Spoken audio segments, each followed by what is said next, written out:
Welcome to Popternative, where we dive into topical discussions from the worlds of pop culture, social media, and sports.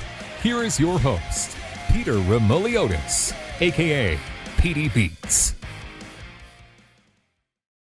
PD Beats here from Popternative, speaking to Eric Petersen about Kevin can F himself on AMC. Thank you for doing this. Welcome to the show. Thanks, Peter, for having me. Happy to be here. It's always a interesting time when you make a show, it gets posted, it gets, it airs, and everything's coming in. I mean, you've worked on some cool shows. You've worked in Broadway. This obviously arguably is one of the most unique shows on television right now. What's your mindset a couple of days before it actually airs, Eric? It is a very exciting time. I always keep talking to people about it and saying how, as an actor, I'm just happy to be working. Yeah. It's such a hard industry that, anytime you get any job, I try to be extremely grateful and just pour myself into it 100%.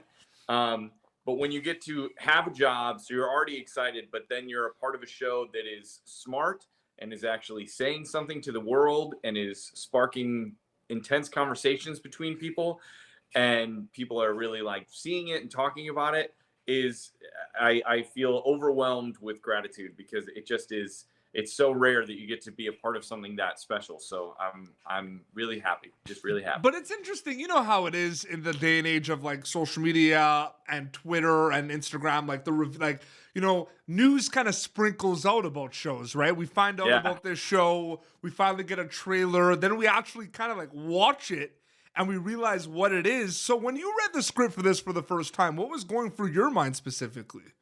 Well, the title obviously grabs you from the get, and I was like, "Wow, is this like a working title or what they really want?" And it's your character's name, like right there, right? And I'm the guy that can go fuck himself. So I was like, all right, let's see what this is.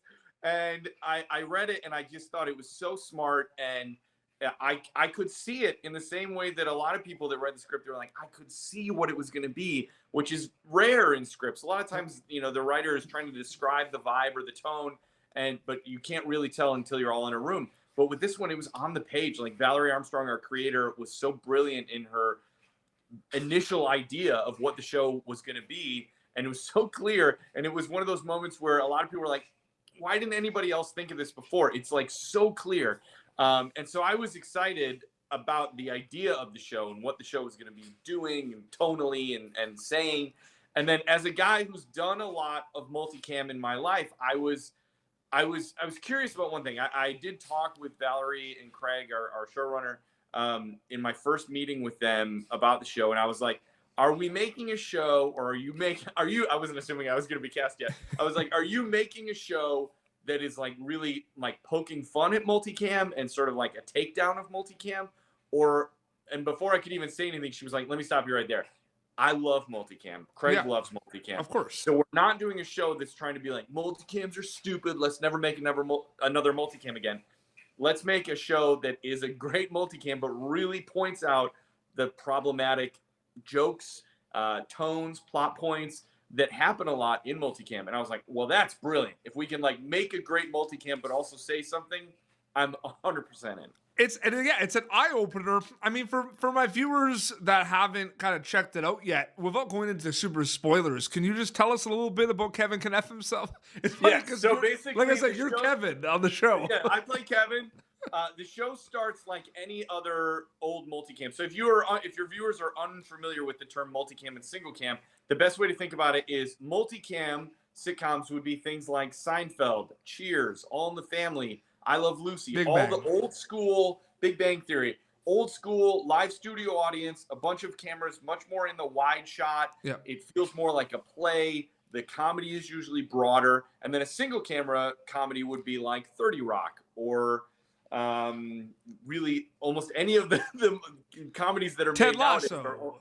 Yes, exactly. Yeah. Ted Lasso. And where it feels more like a film, everything's a little bit more tight shots. The comedy can be a little bit more subtle. There's no studio audience. There's no laugh track. So those are the two different worlds that we oscillate between. And the show starts like any old multicam. It's a family in a Boston row house, and they're playing beer pong. The wife comes out, and they're all the worst. Yeah. She's like, "Can we stop? Can we get ready for dinner?" And everybody's like, "Oh, come on, you're the worst." And eventually, she kind of rolls her eyes and goes into the kitchen, which happens in a million multicam stories and shows that you've seen before. But in our show, as soon as she goes into the kitchen, boom, we smash cut to her, and now we're in single camera, and it's dark, and you see the reality of what that house looks like without the big bright lights. You see when there's no laugh track, how somebody feels about the jokes that were at their expense. And so the show goes back and forth between those two worlds, and both worlds really kind of inform each other for the plot and for character. And it's a totally like original idea. Well, when she goes in the kitchen and it gets dark, I mean, it's not really a spoiler because it happens right away in the first episode. But like the beer glass smashes, like that like hits you. It really does. And what's great is that we're now 3 episodes have aired. And there's more on AMC Plus, but we keep going back and forth between these two worlds, and every time the transition happens, it's kind of like, oh, geez, and it jolts you. And I think that's such a cool idea. At least to me, the idea, or I don't want to call it a gimmick, but like the idea of the transitions between the two has not gotten old for me at all. I think it's always sort of jarring in a good way. And before you did Kevin Can F Himself, and some other shows, you, like I mentioned in the beginning, you have experience on Broadway. Yes. And that is like being on stage is where, I always ask the question, like, when did you decide to be a storyteller? How did you get into acting? And most of the time, I'd say like 7 out of 10 of the time, like people say like I started in like on the theater stage, because that's where you learn your craft. Were you able to kind of, so is that what happened with you? Did you start in theater and then move to kind of TV shows and film? Yeah, I think a lot of people get their start in theater because, there's not many opportunities for a 12 or 13-year-old to be in a TV show, right? So a lot of times your opportunity to act is at a community theater or at a school play or something like that. Absolutely. That's where I got started. I started in high school, and kind of realized, I like this. I'm pretty good at it. Maybe I should go to college for it. But I always it's funny, I ended up doing theater a lot right after college and did, a bunch of Broadway and other theater in New York. But I did always want to be on a sitcom. That was sort of my main drive, was to do TV and to do specifically sitcom television. So, I started in theater and then eventually found my way through doing, one little job here, and then you do a little Law and Order, which gets you some TV credits, and then you can book that into something else. And, well, I mean, it's pretty high. It's pretty high praise too, because you did the Broadway adaptation of like my favorite movie of all time, which is School of Rock. School of Rock, yes. That actually is my favorite movie of all time. It is one of the absolute best. It's and you get to like, because obviously, it's like when people watch a Broadway, there's different versions of the songs, there's more songs, right? But like, you have to like really, like, you probably had to watch that movie a lot of times. Really? I had seen it multiple times before I got the job. But I will say that most theater adaptations of a film, I did Shrek, which was also a film. Yeah.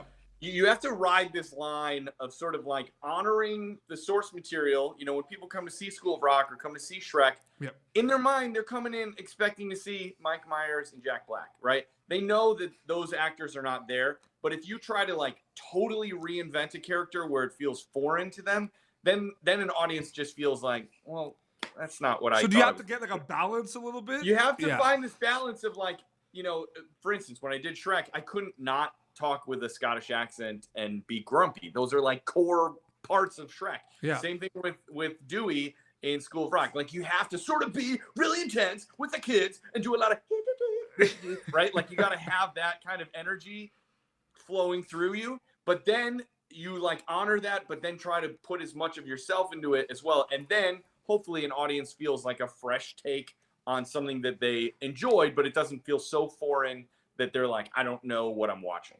Absolutely. And I don't want to like, there's a few like shows and movies that when I bring it up once, I always bring them up more and more. I mean, the Disney Plus did the new Mighty Ducks Game Changers, and I had an opportunity to talk to a lot of that cast, and it just kind of like, you have to focus on doing the interview, but you have so many questions because you grew up. But I will say, and I talked about this a lot. I did Instagram lives. School of Rock. Everybody is disappointed and upset that No Vacancy wins the Battle of the Bands. How could they not win with that song? That's one of the best songs of all time. I love the Heartsick. It's a great song. It's a great song. It is a great song. It is a great song. I agree. Which is amazing. The obvious answer to this question is, you hope that they watch it, recommend it to their family and friends. I mean, diving deep into it a little bit more. What are you hoping people get out of it when they watch Kevin Kneff himself? Well, I think that it will definitely spark conversations. It's been sparking conversations amongst me and my friends and a lot of married couples, that are watching it. And you don't have to be married to enjoy it. But I will say, I think one of the big themes of our show, obviously, is female empowerment and the idea of women owning their stories and owning their lives and breaking out of any kind of expectation that they or the world around them have put on themselves and just owning their moment, right? That's like a big theme of our show. 100%. So I think that a lot of women that watch it will feel like, yes, girl, I feel seen. This is my story. Tell them, right? Like they will feel really seen and heard. 100%, yeah. The thing that I think that is sometimes maybe lost is that I think it's a very important and great show for men to watch, especially men that are like in a relationship, because I think that a lot of men will laugh along with Kevin. And hopefully once you see the way that some of the jokes and behavior and the way that he treats his wife, Allison, and how she is affected by it when she's not around him, I hope that it will have a lot of men kind of look in the mirror and go, shit. Well, yeah, the first cutback when she's giving you your eggs with the hot dogs in it. I mean, like that whole sequence, the first episode, you are just the worst. Like He's the worst. And here's the thing: is that like what I think is interesting about Kevin as a character is that he's not being like physically abused. He's not like hitting her, right? No. If that was happening, we would all go, "Oh my God, fucking, he's the worst. Get him out of here!" Right? He's doing those terrible little jabs, little jabs, yes. Like, that's not funny, honey. Or, can you go get me a beer, and being dismissive of her, or she's talking to him and he's just not listening. It's those little things that can destroy a marriage and can destroy a person because it's just slowly chipping away at them. And I think that happens more often than the obvious, spousal abuse, that we all can agree that those are absolutely terrible, unacceptable. And these are not acceptable either, but I think that they happen more often and people sort of sweep them under the rug of like, he's just being, boys will be boys, or like, that's how guys act. 100%. And it's not, it shouldn't be. We should as men be able to like see some behaviors in this and maybe go, you know what, I don't ever want to do that. I saw a tweet, somebody tweeted after the pilot episode aired. They said, I don't know if this is coincidence, but as me and my boyfriend were watching Kevin Can Fuck Himself, in the middle, he randomly got up and started doing the dishes because I think that he sort of had a moment of like, shit, I need to help out more and get more involved in this relationship, in this life. So I that's my big hope, is that not only will women see it and feel represented and powerful and heard, but also that men will have a real sort of like, hey, we can do better. And before we wrap up quickly, I told you before we started, I mean, it's acting. I mean, that's the thing, right? I mean, you're Eric Petersen, you get a job, you're Kevin and Kevin can F himself, right? Yeah. And that's what it is, right? You're becoming a new character. Yeah. You're making different voices. You did it on Broadway. I mean, I just want to say, like, you do an incredible job, man. And that's not that's not by no means, an easy role to play, especially in the unique kind of situation of the show and everything. So I just wanted to say, man, like, you hit it out of the park, like, incredible acting, man. I really appreciate that. Thank you. Absolutely. Thank you so much for coming on the show, man. I was really happy we were able to do this. And so send me your School of Rock questions. We'll talk after. I have so many. Okay, so Kevin Can F Himself on AMC. Also, episodes are also on AMC Plus, and then they go on AMC, correct? Correct. They're on AMC Plus a week before they air on AMC regular. Were you told that? Like, I didn't know about that until like recently. Like, I was like just waiting for it to go on, because like it's funny because I was waiting for it to go on AMC, and then people were talking about the episode already out. I'm like, wait a second. What is happening? AMC Plus is their new streaming platform, and I think they're trying to push people there. So if you're really into the show, you can always see it a week before everybody else. Absolutely. And people could follow you on social media. Instagram, I feel like, is the best way to go. Yeah, Instagram's great. I'm at Eric Pete. on Instagram, or you can follow my fashion Instagram, which is at the Portly Gentleman, which I do a bunch of fashion stuff. Amazing. Well, this has been Popternative, youtube.com/Popternative for previous episodes. Until next time, it's Eric Petersen from Kevin Can F himself on AMC and AMC Plus, and PD Beats signing off. Thank you for tuning in to Popternative.